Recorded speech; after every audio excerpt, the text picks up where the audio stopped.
Uh,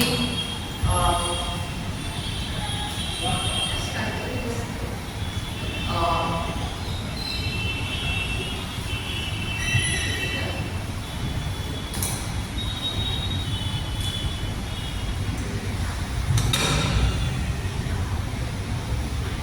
so it's great to see each one of you here, in spite of the rains and in spite of the monsoon weather. In fact, we have our prayer meeting on Thursday in Bandra, St. Andrew's Church. But the speaker herself opted out not to come because of the rain.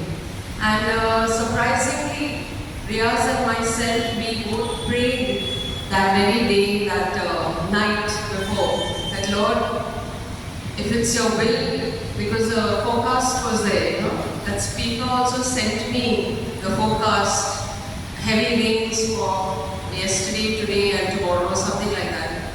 And I called her up, I said, we will come and pick you up, because she says, we purposely call people from close by. In the month of July, we call people from close by so that, in case it's heavy rains, they'll be able to come and not make excuses. But we said, we'll pick you up and drop you back. But, she said, I'm not feeling like coming anyway. God knows best. But we really thank the Lord also for the rains, amen? I prayed that the rain, yesterday I asked somebody in the prayer meeting, they said, rains are falling here, but not where the talabs, where the rain catchment area is. So we said, okay, that's one more point to pray, amen? That the rain falls in the catchment area. So today, as brothers already introduced, that the topic is faith and love. So Patience. Let me know how long I have. So first of all, how many of us would like to have this 500 rupee note? How many of us will pray? Yeah? Everyone. Everybody is smiling. What if I have to crush it? Okay? How many of us still want this note? Everybody wants. Okay, what if I throw it down and I stamp it? Yeah? Still want it? Yes. And brothers and sisters, this is because God loves us in spite of us falling, failing, innumerable times. Brother said that right now. And when we fall, we can keep falling, but the minute we get up and say, Lord Jesus, forgive me, His arms are open wide. Hallelujah! What a great and wonderful love that we could never, even if we think about love, we'll never be able to understand fully until we reach before the Father. How much is that kind of love? Amen? As I grew up, I had shared I've been here before. Thank you, Sally Group, for having us here once again. But I didn't really experience the Father's love, and I was always had an attitude that if my earthly father hasn't got love for me, then how can I trust the Heavenly Father? And that's what many children and youth who have parental problems with parents, lack of the Father's love, they are unable to experience the Heavenly Father's love. Amen? But thank the Lord, He sent me Riaz and all the healing I have got, and I now love to just meditate on the Father. One of the, we've got a Deepening of Faith Bible study in Bandra. It's conducted by Joachim Rees. He's a Supreme Court lawyer. And he's having this Deepening of Faith course start somewhere around July till December on every Saturday from 5 to 7:30. And he has the best of speakers come from the Pune People's Seminary priests who come and give beautiful talks. And it was inaugurated last week by Bishop Agnew Gracious. And he, one of the preachers in the last year's course, Father Arul Raj, coming from Pune, he said that as Catholics, we have faith in everyone. We start with praying to the saints and all the other devotions that we have. But we can't stop there. We have to proceed, go further and deeper in our faith till we come into a full relationship with Jesus. And the surprising part, he said you can't stop there because Jesus came to reveal the Father. Amen? And so we need to actually appreciate and involve ourselves with the Father. Our goal on earth, our life on earth should be to be having an intense relationship with the Heavenly Father. Hallelujah. And if you look at your own prayer life, there will not be much of a time when you spend time just loving the Father. Saying, Father, I love you. I hug you. I love you, Father. Amen? So let's spend a minute and tell the Father how much you love him. Now, Father, we just love you. We love you, Father. You're seated on your throne in all power and authority. You proved your love for us. You demonstrated your love for us, that you sent your only begotten Son. He left heaven.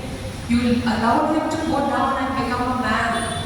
You allowed your Son to live like us, sinful earthly human beings on this earth, just so that you could get us back, Father. Just so that we could spend not only here in this life, but eternity with you. We appreciate you so much, Father. We will never understand the sacrifice that you gave up your Son so that we could become your children. We could give up your sons and daughters. In Jesus' name, amen. So, brothers and sisters, we want to start by this topic by saying, everybody, everywhere you look, you're all running here and there searching for love and affection. Amen? Every human being. That is because the love of God is, there's a hole in the human heart. There's a vacuum in the human heart that can be filled only with God's love. Amen? That's what St. Augustine said. So, until and unless they find the human love, they'll be searching and filling that hole in their heart with every kind of love they can find. Amen? And so we see when an infant is born, the first thing that infant requires is the love and hugs of their parents. Amen? Or love is like the oxygen. Unless you have to have it. Some way or the other you will have to have that love.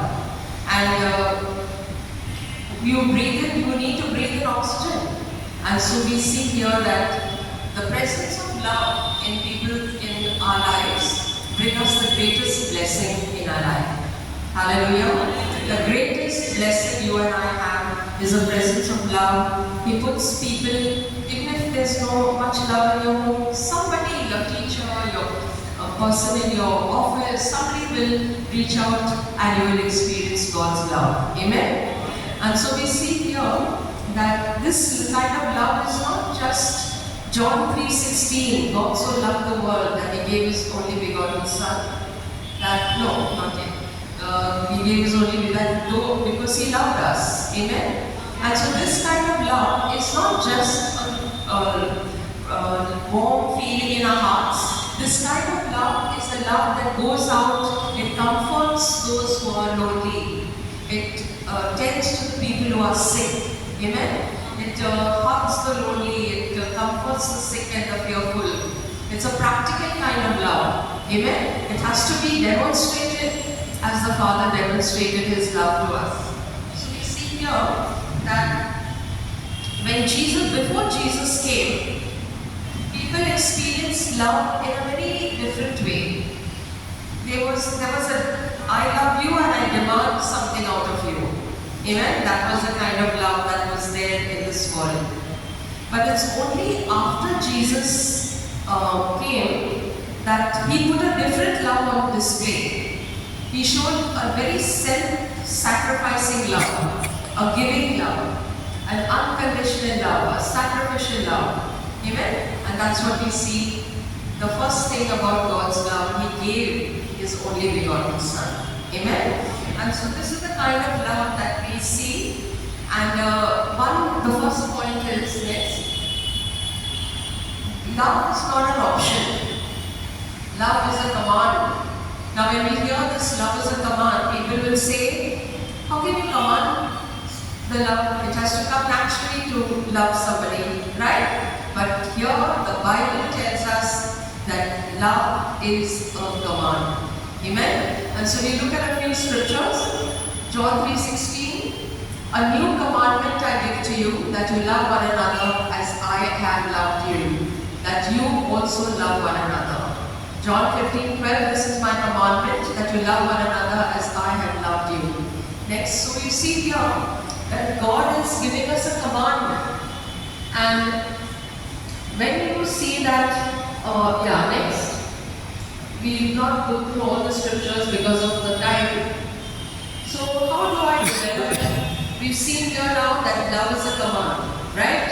And we need to obey this command. Now when people come sometimes to counseling, especially marriage, when we go with travel, we used to say we should follow the Roman style of counseling.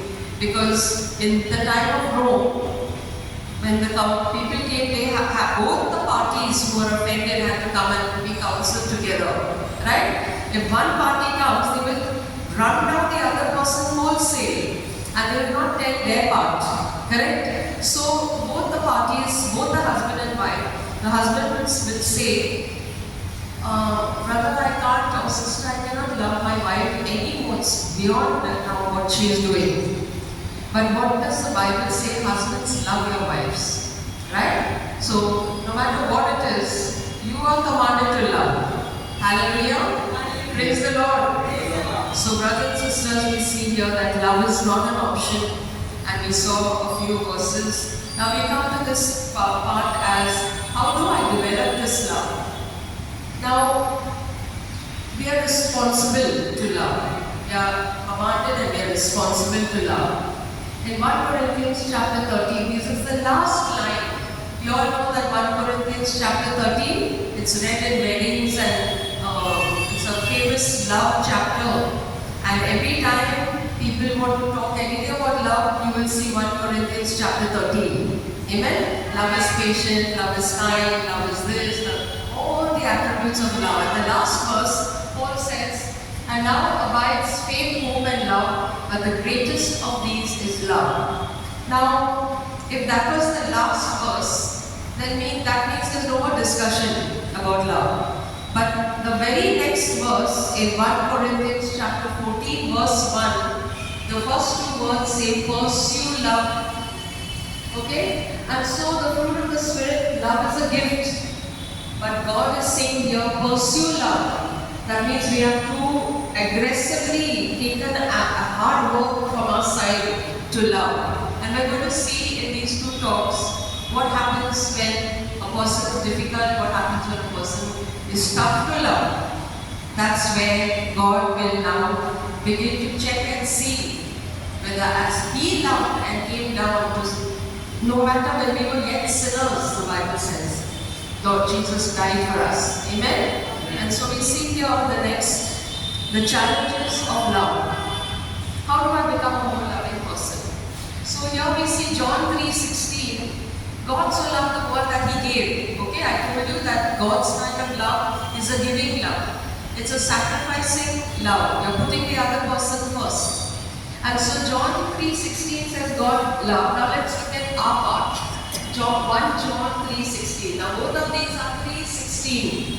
So that we can remember it well. Amen? So 1 John 3:16 says, for this we know love because He laid down His life for us. We also ought to lay down our lives for the brethren. Hallelujah! Hallelujah! We also have to lay down our lives for the brethren. Doesn't mean we go up and hang on the cross. Jesus has finished that work. But in many ways, you will see not only in your family, not only in your workplace, in the prayer group, there will be many a time when you have to put other people first. Hallelujah! And so we see here, next example of love is Maxwell Colby. He was a Polish priest and he died on August 14, 1941. Now in this, we all know about Hitler and how he had those death camps.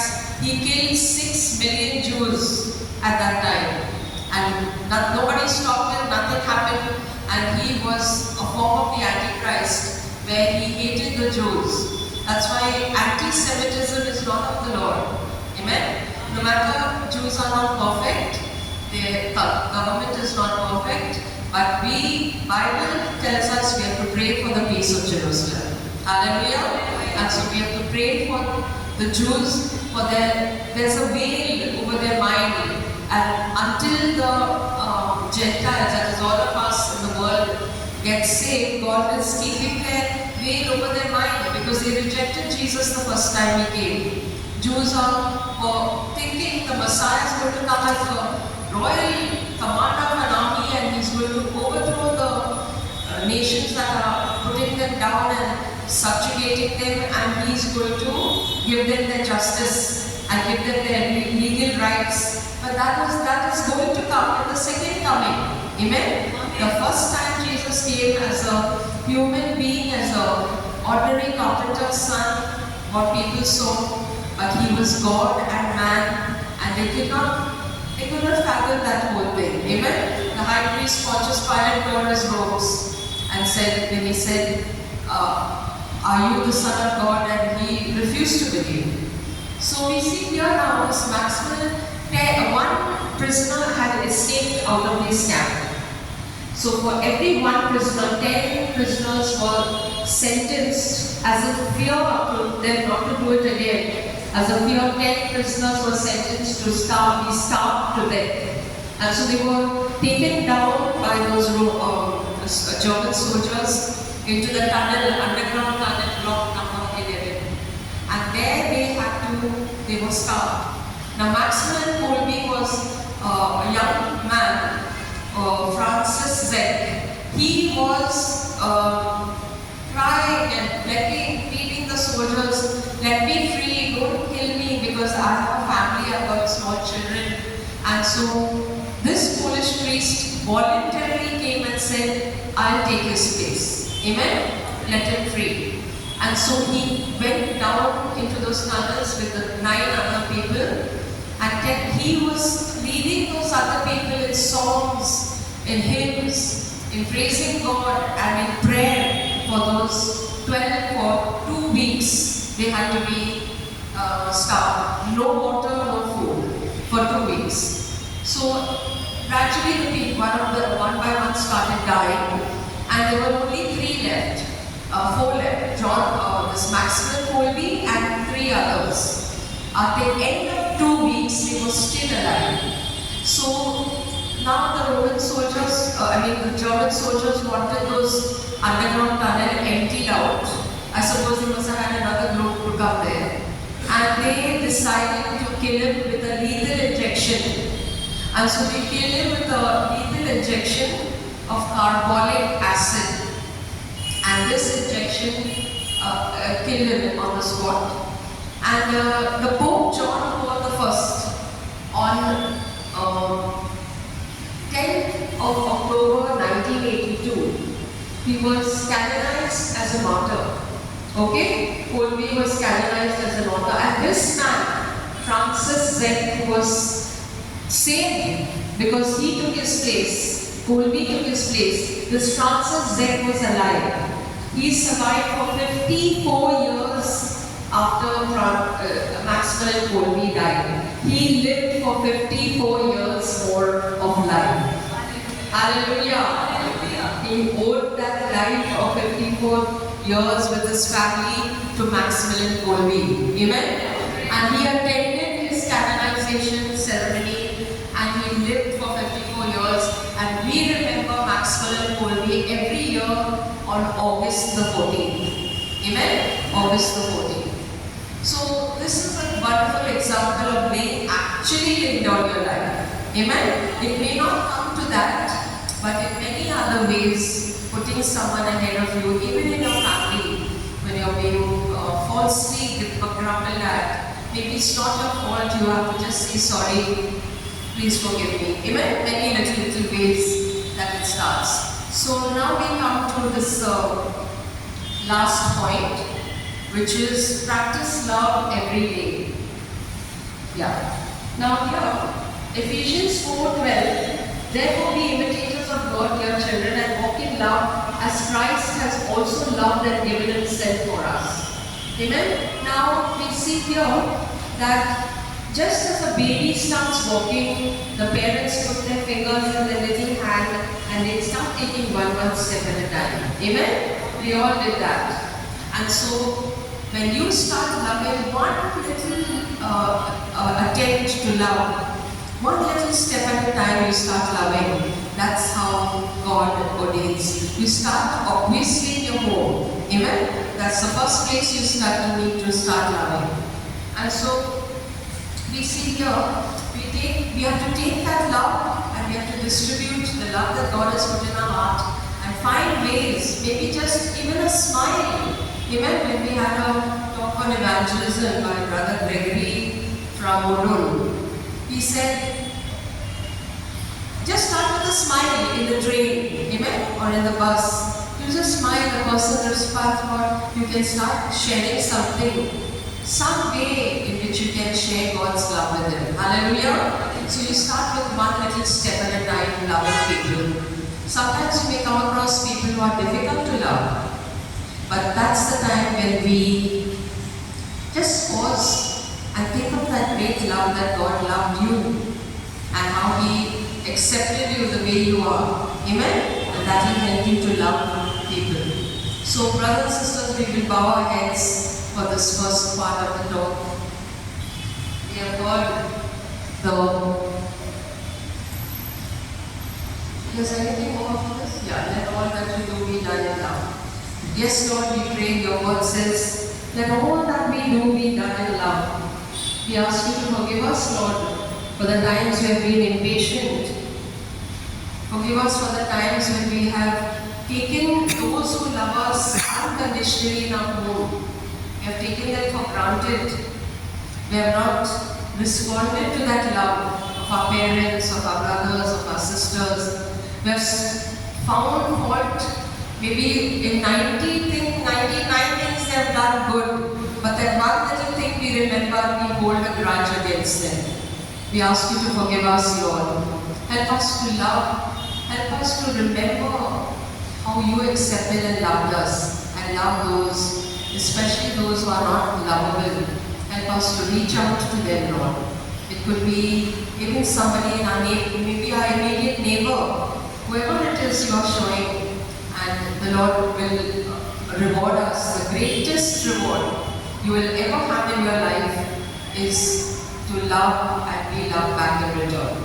In Jesus' name we pray. Amen and amen. Let's give a clap.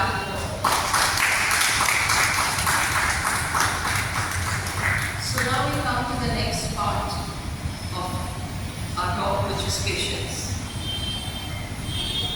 So I've had to cut out some parts because two topics in one is not, it's quite a challenge, but it's good that we are doing it in short, okay? So now we see here that patience, it is, how many of us like waiting? We like waiting in a queue, amen? In the train, buying a train ticket, in the bus, in a traffic jam, amen? They are coming today, it was pretty good. It's become really very good, traveling from background. I was surprised. I asked the cab driver that kitna time lagega. He asked. He said, "Adha ghanta." I said, "I don't know what going to be there." So good now, with that scenic road and what's that other road? Coastal. Yeah, excellent. Some ways we have to appreciate, right, the government for only not speaking bad about them. Amen? So, we see here, someone was listening to some talk and they said, God's ordained way to teach us patience is through a traffic jam. Amen? You have to sit there. But how many of us think, wow, this is a lovely time, I can pray in the Spirit for 10 minutes, 5 minutes, whatever. Hallelujah. Instead of feeling upset. So now we see here, we look at Abraham. Abraham, he gets a promise at 75 and he only holds his baby at 100. Right? He holds that little baby at 100. 25 years he had to wait to hold his baby. Noah builds an ark. Roughly it's about 100 years. There's not a drop of rain. As he's building that ark, people would have been asking him, what are you building this for? He said, no, God told me I'm building it because God, there's no rain. So he cannot even say rain is going to come in. He said, no. So he had to wait 100 years building that ark. Joseph, he sees a vivid dreams of sun, moon, stars bowing down, and it takes 17 years from the time he's a little boy getting those beautiful dreams. Who is the sun, moon, stars? They're bowing down before me. He doesn't know what it means. But finally, he's thrown in the pit prison and he reaches to the palace of the king of that time, Pharaoh. Where we see David, he was a little shepherd boy. He gets the prophet Samuel comes and pours oil over him and tells his family that he's going to be the next king of Israel. He's just a small shepherd boy. And he has tall, good, handsome brothers. But no, Samuel said, none, one by one, Father God, all the brothers. He said, not him, not him, not him, not him. And it takes 15 to 20 years till he's fighting the king of Israel. Hallelujah. Is it all a short time? No, it's a long time. Next. So let's look at what is patience. We're looking at dictionary meaning, English dictionary, a capacity to accept or tolerate delay, trouble or suffering without becoming angry or upset. Okay? Trouble, capacity to accept trouble, delay, trouble or suffering without becoming angry or upset. If we ask ourselves this question, will it be easy? No, tough. Patience is the strength to endure what you cannot change while faithfully doing what you can. Amen? Faithfully every day, get up in the morning, brush your teeth, have your cup of tea, coffee, sit for your bread time. Every day you keep on doing the same thing day after day in spite of that difficult thing happening in your life. Amen? Next. Now we look at the Bible. Bible, two words. Hupomone. Hupo means to stand under. Mone means to abide and to stay. So it means it's an ability to remain under a heavy load without collapsing. Only God can give us that strength. Amen? To stay underneath without collapsing.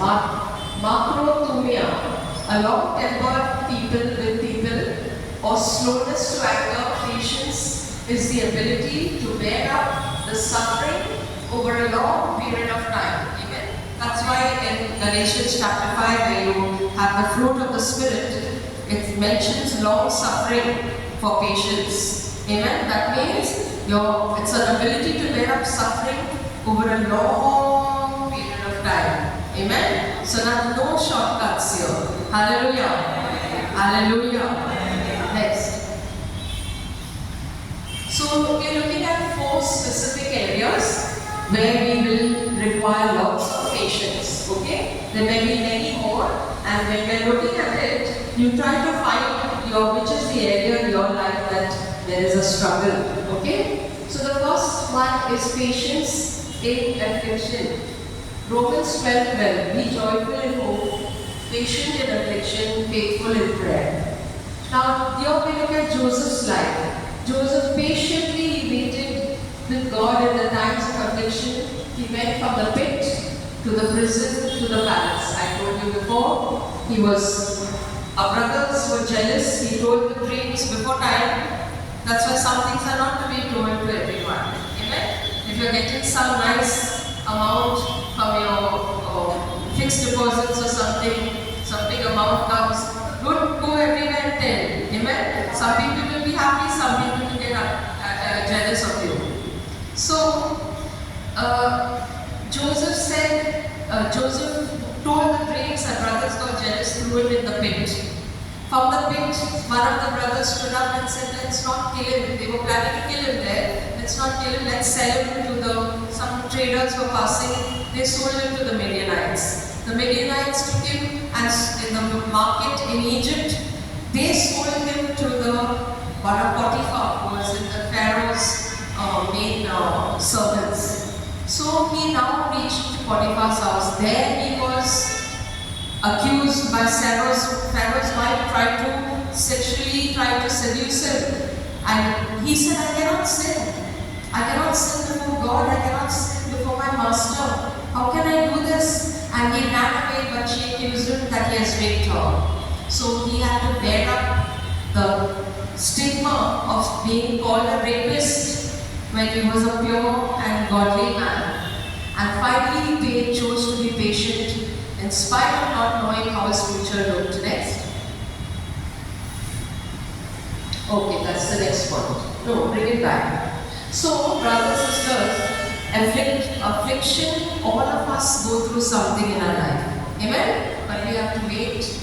And God's timing, He's never late, He's never early. He's always on time. So when He delivers you, that will be the best way how He has planned for your life. In the meantime, He's slowly He's pruning off those rough edges from our life. Joseph had to be prepared to become second in command. He was the Pharaoh, the king was the top, and he was one step below the Pharaoh. Amen?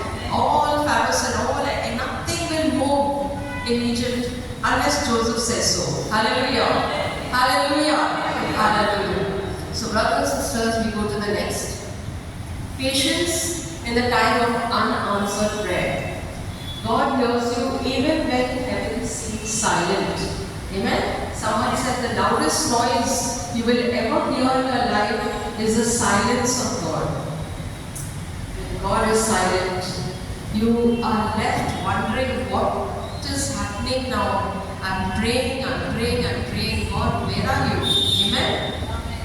So here now we are coming to the story of the Garden of Gethsemane. Jesus is in the most difficult time of his life. You know, I actually saw when I was writing down this teaching, and thank you for, I mean, you know how you think, fruit of the Spirit, you hear it every other time, every prayer group has this fruit of the Spirit, and you feel you know. But I was shocked. I was surprised and stunned that I felt I didn't know anything. And now I came to face with the true reality of what love, what patience is. Amen? So God continuously is working in our life. Now Jesus here, He's condemned to death. He's an innocent man. He's treated like a criminal. In the Garden of Gethsemane, he sees he is there, and he needs prayer. He's praying. The Bible says his blood is sweat is falling down as drops of blood. Psychologists and doctors say that is the time when the blood vessels burst, when you're in absolute agony. Then only the blood vessels burst in your head and it comes out as blood. So you can imagine the condition of the state of Jesus' emotions. And here he was trying to get some help from his disciples. And the atmosphere is heavy. They are sitting there and they are all falling asleep. He's asking them, going back, he said, can you not wait with me for 1 hour? 1 hour he's asking them to wait in prayer. And brothers and sisters, how many times when there's some situation God wants to ask us to, because we are called by God to stand on the earth. Someone gave a definition. Prayer is nothing else but earthly license for heavenly intervention. Earthly license means God has already given the earth into the hands of man. Book of Psalms says, earth has been given to man. So God is outside earth. He has no legal, God has given you the authority to take care of this earth. Amen? Adam and Eve was God said, take this garden, but they handed over the authority to Satan. Amen? Amen? And now God has given us the authority to reclaim it back from Satan. Hallelujah. And so we have to stand in the gap. We have to bind the devil and all his evil plans, arguments, quarreling, husband and wife are having. He is a great man of God. He's written many books, but every morning he and his wife used to get into arguments. And the Lord told him, what are you doing? Get up in the morning before your wife gets up, bind the spirit of argument. Amen? After he got up and started binding the spirit of arguments, all the arguments stopped in his home. Hallelujah. The man is the head of the home. He has to drive out every evil plan out of his house. Amen? And even if there's no man, you are there, you have to drive out the devil. Hallelujah. So brothers and sisters, we see here that this is how Joseph this is how Jesus was in the garden. Finally, he goes a little for 3 times. He comes, he sees the disciples, he's sleeping, he says, pray. He knows what's going to happen. And so he's already preparing. The actual victory of that cross was won in the garden. Amen? That is where he stood in prayer. He won the victory. And then he went to the cross. That was already after he won the victory in prayer. Hallelujah. So we see here what he prays in Matthew 26:39. He said, he tells his father, if it is possible, let this cup pass for me. Nevertheless, not as I will, but as you will. He was 100% God, correct? He was 100% man. Now, as a man, he's praying the first part. If this is possible, let this cup pass from me. He knows the human agony in his earthly body, what's going to happen. How he's going to be beaten up to pulp. The Bible says his face was not recognizable. He was spat on. His hair was pulled. Beard was pulled. He was beaten. The Bible, one of the talks I heard, his back, his kidneys, his organs were fully exposed at the back. There was no flesh left on his back. Amen? What we see on the cross is just a proper person with flesh and little drops of blood. That was hardly at all what was happening to Jesus. Amen? And so he knew that not only that, the body suffering, but he was going to be separated from God, from his Father, which he had never been for all eternity, that all eternity can't understand. That he was always there, he is there, he'll always be there. Where did he come from? He was always there. Hallelujah? And so we see here that as God, he's praying the second part. 100% man, first part. 100% God. Nevertheless, not as I will, but as you will. The Father answered that prayer, but not the first part. Amen? The Father answered the second part. And so there are times when we too will not have our prayers answered. Sometimes not in our time, and sometimes not in our timetable, sometimes not in our way. Okay? But we have to see how God answers. God will always answer that prayer. Someone I heard once that he gives you actually sometimes answer as a red light. Stop. Amen? Don't go forward. Sometimes it's an amber light. Wait. It's not your time yet. Right? Sometimes it's a green light. Go right ahead. Hallelujah. Praise the Lord. Now the next is, okay, persistent prayer, be honest in prayer, submit to the will of God. Okay, next. Patience in adversity. Now, adversity is difficulty. Adversity or trouble comes without invitation or prior notice. It barges in when you least expect it. Amen? You're perfectly well and having a lovely life, your work, your family, your needs of your family, you're taking care. Suddenly you get a very difficult or dangerous diagnosis. Something about your health comes up. Amen? Or it could be some sudden accident comes up. Or something which is you are not at all prepared for. Amen? That's the patience that in adversity. And the person that comes up most in the Bible, there are many who go through adversity, but the person who we look at normally is Job. Amen? Job. Now here, Job is leading a lovely life. The Bible says he was an elder among the people, sitting at the gates with all the leaders, giving advice. There's a whole list of all what Job was enjoying before the time of his trouble. All of a sudden, in chutki, 1 minute, he loses his property, his children, all the children die. He loses his animals, all die. He loses his health. His wife says, "Curse God now and die." And everything of his life is gone in just a matter of a few seconds, a few minutes. Amen? And here, after sitting with the leaders, elders, he's now sitting in the ground with a piece of pottery, a piece of a pot, and he's scraping his boils that have come up on his whole body. Amen? And he's in a very, very sad and bad state. But what does he say? Job 13:15, these are his beautiful words. Though he slay me, yet I will hope in him. Hallelujah. Though he slay me, though he kill me, finally, I will not stop trusting in my God. Hallelujah. Let's give a clap to the Lord. Hallelujah. Next. Okay, this is the next one. Okay. So come back.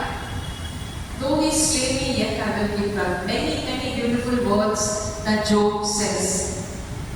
So finally we see that the last topic, last point. Patience, next. Dealing with difficult people.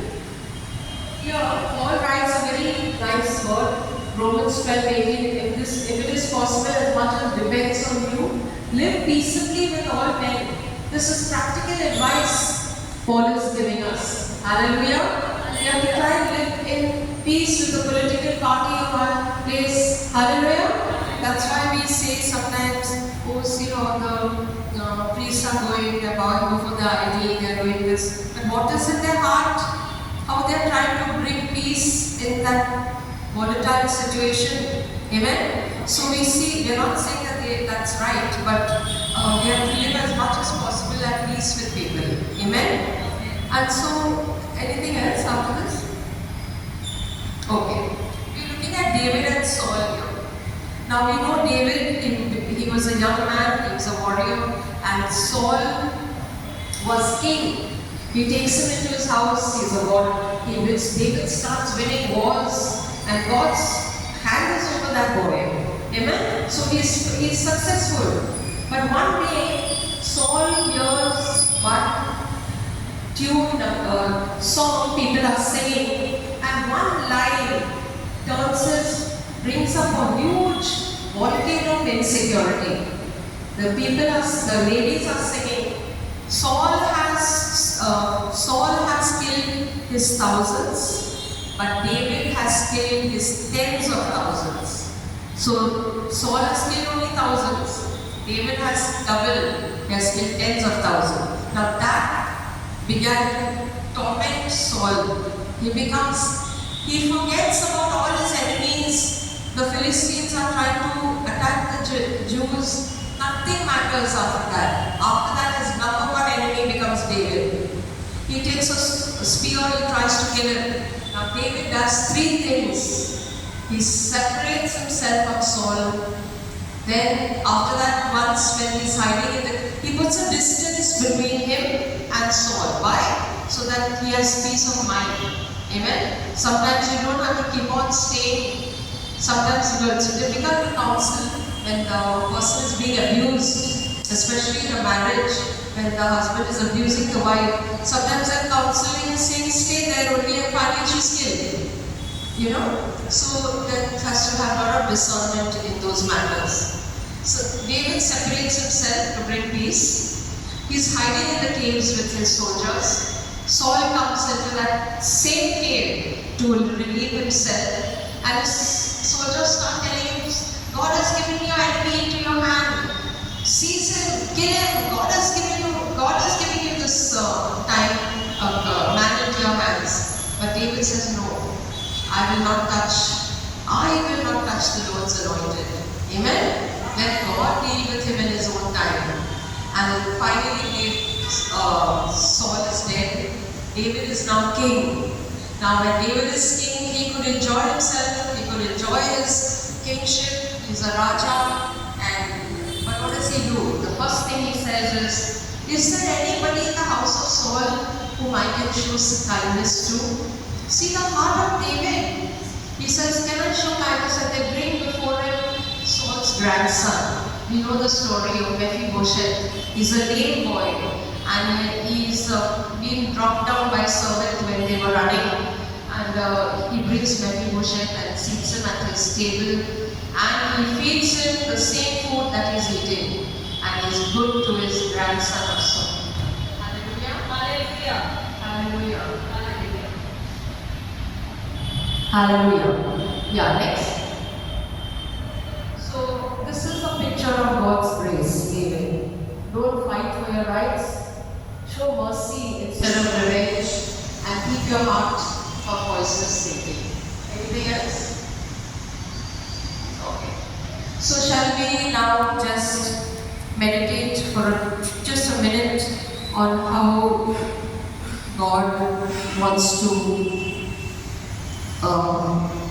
give us His tremendous gift of patience.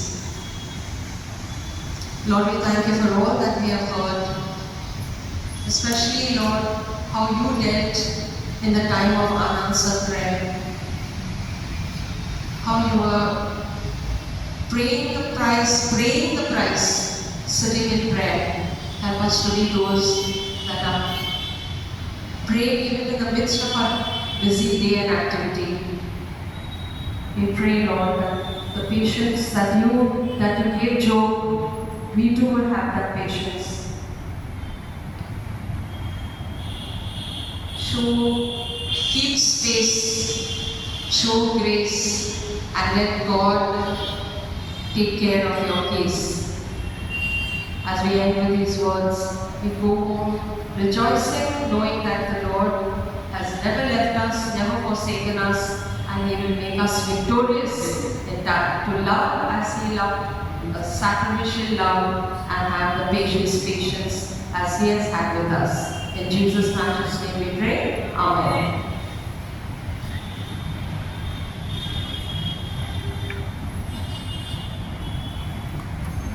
Can we give a mighty clap offering to the Lord?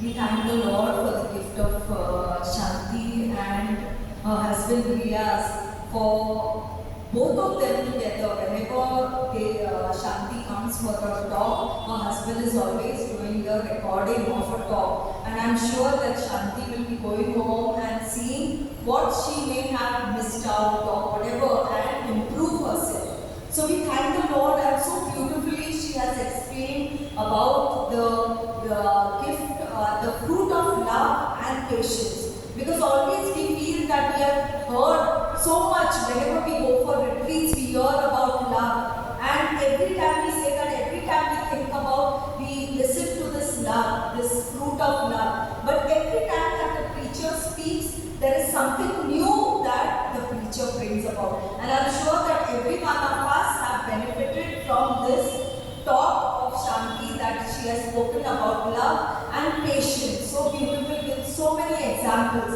And I thank the Lord that given in that short time span, she has been able to complete both these topics. So one more